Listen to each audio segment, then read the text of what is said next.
Just wanted to say, I thought I would review the first episode of the show first, as usually with these kind of shows, they follow the same formula and introduce new characters within the first episode. So I figured there will be a lot to talk about in this first episode, so after that, this would be a whole series review.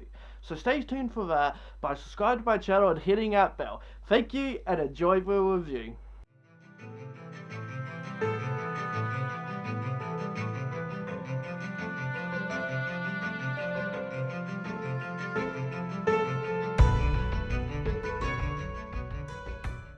Hey guys, Blazy here, and welcome to my review of the first episode of the Land Before Time TV series. And right away, I have to say, this could work. But there are some things I have to talk about in this first episode, in that it didn't feel like it was the first episode. I know we already know the world of Land Before Time, but what happens in this story doesn't feel like a first episode. So let me explain. It starts with a storm, aka a lot of sky water coming down, and we see all the characters including Trisha, Sarah's sister. Also note, Little Voice is voiced by the same kid, or at least one of them, that voiced him in the previous movie as they were brothers, and does so for the whole show. All the other characters are generally all the same as well. So yeah, we see Littlefoot, Sarah, Petrie, Ducky, Spike, and Chomper and Ruby. Wait, Chomper? Yay, Chomper! But, why are you here? Okay, I guess he's just kinda nearby then, and like, why is Ruby with him? Who is Ruby? For a matter of fact, why is Ruby? My comedy is just so good, guys. So she is an Oviraptor, aka Egg Stealer, which is funny because, like, in the second movie, they had Egg Stealers in it with completely different designs. I guess this new design is much more accurate, but you try and look it up and you'll just see, like, them just say, oh, Ruby is the only Oviraptor.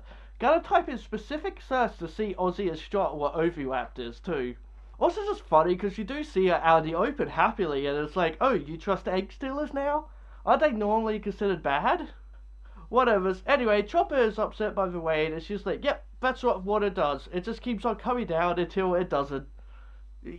Yeah, good explanation there, I guess. So we get a pretty quick and sudden explanation that they're in a secret cavern to stay safe from Wedclaw, and that she promised to Chopper's parents that she would keep them safe from Wedclaw. Saying it twice, but yeah, okay.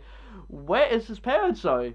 It is not explained at all in this episode. What's going on here? Did I skip an episode? Because that's what it feels like watching it. I felt like that all the way through it. And then Chopper is like, yeah, tonight the caves are keeping us dry too. And then water drops on his head. And sees that the stone teeth, as they call them, are dripping. And then tries to plug it up, I guess. And then screams, saying he's gonna make it stop. By destroying them? Little kid's logic, am I right? Making it much, much worse. And then we get the intro. And watching it, my thoughts are, this makes total sense. I've always thought that the last few movies would have worked well with a TV series, because they're not grand enough to be movies, but in short 20 to 30 minute episodes, it would work much better. So I'm kinda excited to see what they do, honestly. It's also looking real nice too. The animation and all the backgrounds all look really colourful, and it's all looking really nice. So as it opens back up, the others are eating, and Ducky's food gets taken by what they call dome heads. Fair, and they run past Ruby. I guess, yeah, she's okay to walk around. So she yells at the two running away, which, like, there's plenty of food everywhere, so maybe they're just being dicks, but I don't see why they stole her food in particular, or why she would care when there's so much food anyway. So, anyway, Ruby yells at them, they get scared and drop the food that's been in their mouth, mind you, so Ducky comes up and is like, oh, thanks, Ruby. Oh, okay, I guess I do know her, as they walk back, and she is like, hello, my friends. Okay, and then they eat the food that was in the others' mouths. And then Chopper comes walking out of the bushes and it's just like, oh, hey Chopper, I guess you could be in the valley too, I guess?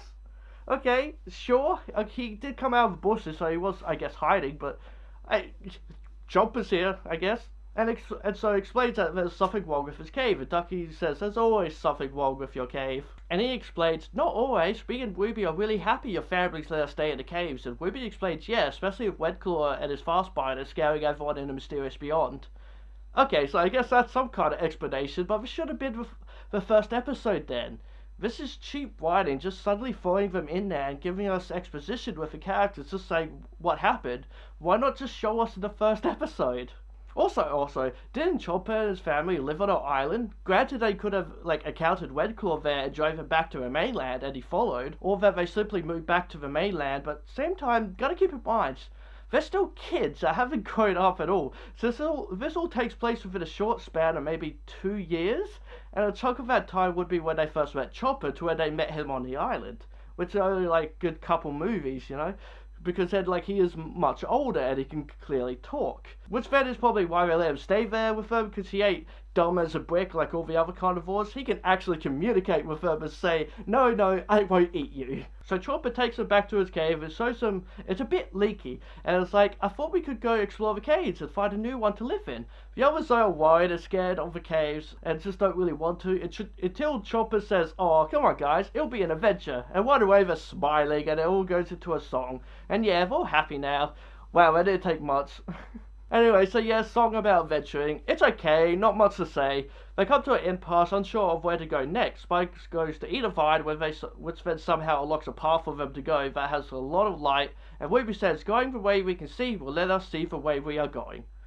You're an odd one, ain't you, Ruby? So then we come to another plot point of the movie, the message. Ducky said roughly the same thing they should go for where the most light is. So she goes up to Ruby and says, you said what I said, but bigger, and everyone listen. I mean, in defense here, Spike then distracted everyone by pulling on a vine and opening a new cave. But then she is like, if I could talk big, everyone will listen to me, and that would be good. Ruby responds with, as long as you don't talk too big to scare everyone, which leads into seeing Red Claw and the Fast Eaters, aka Raptors. I do love that they give them an official name now, and they're just not another form of shark tooth. Which, how they introduced them is just such like a bully thing to do in one of these shows, really showing just how evil they are. We see a raptor family playing in the water, and it's honestly really cute because they're like showing like a nice side of them. Like, yeah, they're not just bad guys, and then they hear the stomping and see it's Red Claw, who does like the classic sort of elephant stock noise we hear in plenty of things, and it doesn't just really work here.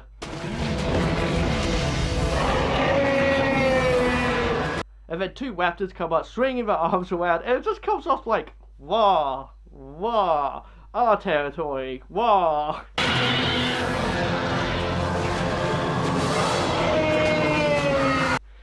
Because the arms are just so teeny, and it's just so funny to me. And yeah, apparently, like, everyone's scared of these guys. Everyone's, like, afraid of them. And it just comes off as silly. It comes off as a little bit silly. So the others find a cave of many voices, aka it echoes, or as they call it, a talkback. And Ducky makes a war that echoes around and scares Petrie, even though he already knows what's happening thanks to Chopper's demonstration.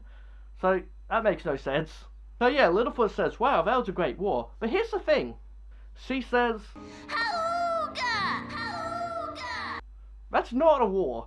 When did a wooga become a war? But she also says, oh, I sound big now. Then talks to Ruby again about it, if she could help her talk big in a valley. But she responds with, you only think I talk big because I'm bigger than you. Well, yeah, true enough, that's a good little message there. But that's not what the message is, quite really.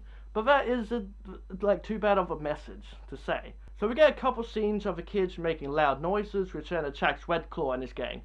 Then Chopper mentions he is hungry, and Sarah's like, don't look at me. Fair enough, she's been bit by him before. So yeah, how would the food situation work here? By turning him into Simba, of course, and telling him where he can find some buzzing flying things to eat, aka bugs. Which won't work for long. It's good while he's small, but he will be much bigger than a lion who can stack with some bugs. But oh boy, he will need more. But okay, bugs it is. So Ruby continues to help out Ducky, saying things like, if you think big, you can talk big too. And then we get another song. Didn't expect 2 songs. I know like the Lion Guard had like 1 per episode, besides hour-long specials that had 3. But I wonder if they will have 2 songs, or just the 1 like in the rest of the show. 2 is a bit much, I will say, for a 20-minute show. Anyway, it's a song about being big, and it's not that bad. But Ducky at one point in the song even goes like, big like Saurus Walk. Oh shit, okay. They mentioned Saurus Walk outside of like that one movie, and it's just like, yeah, it's fair. Like the song was just like, yeah, hey, remember this place? It's there, don't worry, we remember now. That is cool though, I appreciate that. So after that, we get a little comedic scene with Ducky comes to the others, talking all big, aka just talking like Ruby does, which the others are rightly confused by. Next, Chopper shows off a new cave he found that looks good to live in. And then the Sharp Teeth have found their way inside, warring away, and the others here and go find out what it is, because they're not the brightest. though maybe Peachy is. They look on his face, says it all. Guys, why are we going this way? Guys, stop. Why are we going to the war? We are going to die. So then they see it's Red Claw and the fast buyers, but as they try to walk away, Ducky, being slightly dumb, talks big, and Sarah's like, don't talk big now, Ducky. Like, yeah, come on, Ducky. And then Sarah slips off her lenser on, along with Littlefoot and Chopper, who try to pull her up. Spike pulls down on some vines again, connected to some rocks, and then fall down onto Red Claw, whose face says that his brain just stopped working for a second there. I love it. So, classic chase scene, and Ducky says, if only we can make our bodies as big as our voices. And so Littlefoot remembers how the voice scared Peachy. Ah, that's why they did that. So they ended up being chased throughout the cave here and there, ended up trapped. They're hiding from them, but got nowhere to go. Red Claw sniffing them out, and I kinda love his sniffing animation. Just cause, can you imagine if that's how people sniff? Just their whole head shaking? So Ducky realized she can get past him by being small and all, and enter the cave of many voices.